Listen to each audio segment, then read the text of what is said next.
दोस्तों, आप सभी का स्वागत है एक बार फिर से आपके अपने YouTube चैनल यूनिक ज्ञान में। आज हम यहाँ पर हिस्ट्री का मॉडल पेपर देखेंगे, जिनका भी सिलेबस है history of modern India 1857 AD to 1950 AD। वह इस वीडियो को अवश्य देख लें, क्योंकि मॉडल पेपर देखने से आपको एक अनुमान लग जाता है कि किस टॉपिक से आपके ज़्यादा प्रश्न पूछे जा रहे हैं, जो कि आपके तैयारी में बहुत ही ज़्यादा लाभप्रद होता है। तो हम देखेंगे इसमें क्या क्या प्रश्न आए थे। बस प्रश्नों को आपको बताया जाएगा, उसको एक्सप्लेन नहीं किया जाएगा, जिससे आप बस टॉपिक्स जान लें और आपको तैयारी करने में आसानी हो। देखिए पेपर किस प्रकार होता है। पेपर में सर्वप्रथम ये सब दिया रहता है कि 3 खंड सा रहेंगे। पहला 2-2 नंबर के 10 प्रश्न रहेंगे। तो पहले में 10 टॉपिक रहते हैं, 10 प्रश्न रहते हैं, जिसको आपको लिखना रहता है। देखिए पहले प्रश्न में पहला प्रश्न क्या है, लॉर्ड रिपन के बारे में। लॉर्ड रिपन कौन थे, कब तक उनका शासनकाल था, यही सब आप लिख देंगे तो आपका 50 वर्ड लगभग पूरा हो जाएगा। लॉर्ड रिपन का जो कार्यकाल था 1880 से 1884 तक था। कब से कब तक था, 1880 से 84 तक था। देखिए लॉर्ड रिपन के बारे में। और लॉर्ड रिपन बहुत ही लोकप्रिय शासक था यहाँ का। जैसे यहाँ के लोग उसे पसंद करते थे क्योंकि भारत के लिए उसने बहुत से हित कार्य किए थे। उसने क्या किया था, उसने सर्वप्रथम जो वर्नाकुलर प्रेस एक्ट था लॉर्ड लिटन के द्वारा, उसको समाप्त कर दिया था। प्रथम कारखाना अधिनियम लाया था। इल्बर्ट बिल लाया था, जो कि सफल नहीं हुआ, लेकिन उससे क्या हुआ, भारतीयों के मन में राष्ट्रवाद की भावना जगी। इस प्रकार से लॉर्ड रिपन ने बहुत से अच्छे कार्य किए थे। आप अच्छे से ये सब लिख सकते हैं। दूसरा प्रश्न क्या है, इतने में तो आपका 50 वर्ड पूरा हो जाएगा। अगला क्या है, सांप्रदायिकता। सांप्रदायिकता किसे कहते हैं, सांप्रदायिकता का विकास किस प्रकार हुआ, ये तो मोस्ट इम्पॉर्टेंट प्रश्न है। आप सांप्रदायिकता किसे कहते हैं, जैसे कोई एक जाति धर्म, विशेष जाति धर्म या संप्रदाय हो जो अपनी शक्तियों को राज्य से अधिक महत्व देता हो और एक अलग क्षेत्र की मांग करता हो, तो वहाँ सांप्रदायिकता होती है। जैसे तीसरा प्रश्न क्या है, सरदार वल्लभ भाई पटेल। सरदार वल्लभ भाई पटेल को क्या बोला जाता था, कमेंट करके ज़रूर बताएं। सरदार वल्लभ भाई पटेल का उपनाम क्या था। सरदार वल्लभ भाई पटेल ने क्या किया था, देशी रियासतों का एकीकरण किया था। इन सब चीज़ों के बारे में आप लिख देंगे। अगला प्रश्न है लॉर्ड लिटन।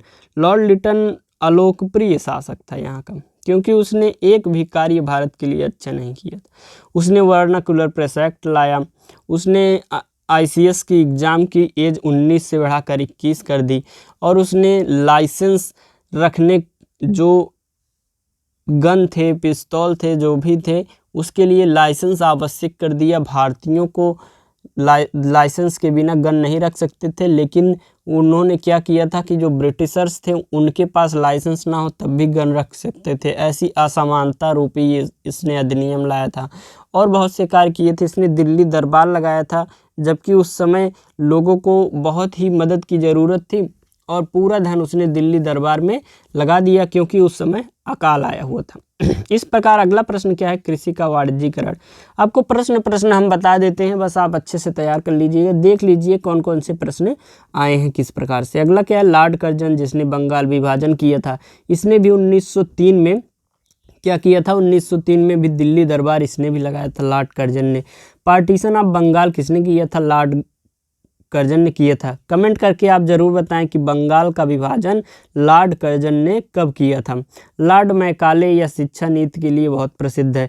अगला क्या है, कांग्रेस का सूरत विभाजन। जितने भी प्रश्न देखिए आपको देखने को मिल रहे हैं, बहुत ही अच्छे प्रश्न हैं, बहुत इंपॉर्टेंट टॉपिक्स हैं। कांग्रेस का सूरत विभाजन, इसमें क्या हुआ था, गरम दल नरम दल अलग हो गए थे। कब हुआ था, 1907 में हुआ था। अगला प्रश्न हम देखेंगे, मार्ले मिंटो रिफॉर्म्स, ये कब हुआ था, 1909 में हुआ था। अगला प्रश्न हमारा है लघु उत्तरी। इसमें आपको 200 वर्ड्स में लिखना है। 5 प्रश्नों का बस उत्तर देना है, और एक प्रश्न 7 नंबर का है। कुल मिलाकर 5 प्रश्न 35 नंबर के हैं। जिसमें पहला प्रश्न क्या दिया है, लॉर्ड रिपन की उपलब्धियों का मूल्यांकन कीजिए। उसने किस प्रकार से क्या क्या कार्य किए और क्या उपलब्धियां उसने प्राप्त की थी, उसका मूल्यांकन करना है। अगला क्या है, लॉर्ड लिटन के वित्तीय सुधारों का वर्णन कीजिए। बंगाल के विभाजन पर प्रकाश डालिए। बंगाल का विभाजन आपसे मैंने पूछा है, कमेंट करके ज़रूर बताएं कब हुआ है। बंगाल का विभाजन उन्होंने किस लिए किया था, उनका 2 कारण था। एक तो प्रत्यक्ष था, जिसमें उन्होंने कहा था कि बंगाल बहुत बड़ा है, इसका शासन करने के लिए कोई एक वायसराय अकेले नहीं कर सकता, इसलिए हम विभाजन कर रहे हैं। लेकिन उनका अप्रत्यक्ष कारण क्या था, उनका मेन कारण क्या था, हिंदू और मुस्लिम की एकता को भंग करना, हिंदू और मुस्लिम में फूट डालना।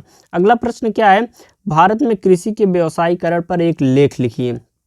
कृषि के व्यवसायीकरण पर आपको लेख लिखना है। भारत में रेलवे का विकास के क्या उद्देश्य थे, मतलब रेलवे का विकास क्यों किया उन्होंने।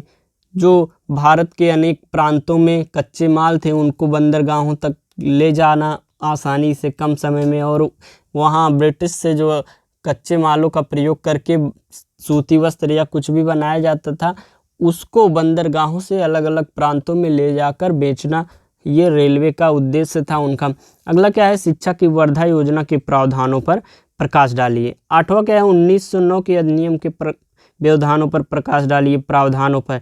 देखिए ये सब बहुत ही ज़्यादा इंपॉर्टेंट प्रश्न हैं, आपको देखने को मिलेंगे, कोई भी छोटा प्रश्न नहीं आया है, अच्छे अच्छे प्रश्न आए हैं। अगला प्रश्न है, 1919 के अधिनियम के द्वैध शासन से आप क्या समझते हैं। समझ लीजिए आप, अगर अब बंगाल विभाजन, 1909 का अधिनियम, 1935 का अधिनियम और lord Curzon, lord Ripon, lord Lytton, lord Macaulay, इन सभी के बारे में पढ़ लेते हैं तो समझ लीजिए अधिकतर प्रश्न आपको अच्छे से यहाँ पर सॉल्व करने में आसानी हो जाएगी। अगला प्रश्न क्या है, 1935 के अधिनियम, देखिए 10 नंबर में भी 1935 का अधिनियम के गुण और दोष आ गए। अगर आप पढ़ लेते हैं 1935, 19, जो हमने एक मोस्ट इम्पॉर्टेंट टॉपिक्स की वीडियो बनाई थी, देखिए वहीं से सब प्रश्न आपको देखने को मिले हैं। भारत में सांप्रदायिकता के विकास का वर्णन कीजिए, क्या क्या कारण थे। जैसे कि शुरुआत में अंग्रेज़ों ने मुस्लिमों को बहुत दबाया, बाद में उनका सपोर्ट किया, यह एक कारण था। मुस्लिम लीग की स्थापना एक कारण थी। पाकिस्तान का बीज, मतलब पाकिस्तान की अलग मांग उनकी जो थी, यह भी एक कारण था। अगला प्रश्न है, देशी रियासतों के विलय में सरदार वल्लभ भाई पटेल की भूमिका का वर्णन कीजिए। किस प्रकार से देशी रियासतों को उन्होंने मिलाया था भारत में। अगला क्या है, कश्मीर के भारत में विलय पर एक संक्षिप्त टिप्पणी कीजिए। ये आपके मॉडल पे क्वेश्चन के पेपर थे, मतलब उसके क्वेश्चन थे जो कि मोस्ट इम्पॉर्टेंट है। इसी हिसाब से आप अपनी तैयारी कीजिए। देखिए बहुत ही ज़्यादा इजी क्वेश्चंस आए हैं, अपने दोस्तों के पास शेयर करिए जिससे उनको भी कुछ लाभ हो, और मिलते हैं अगले वीडियो में। धन्यवाद।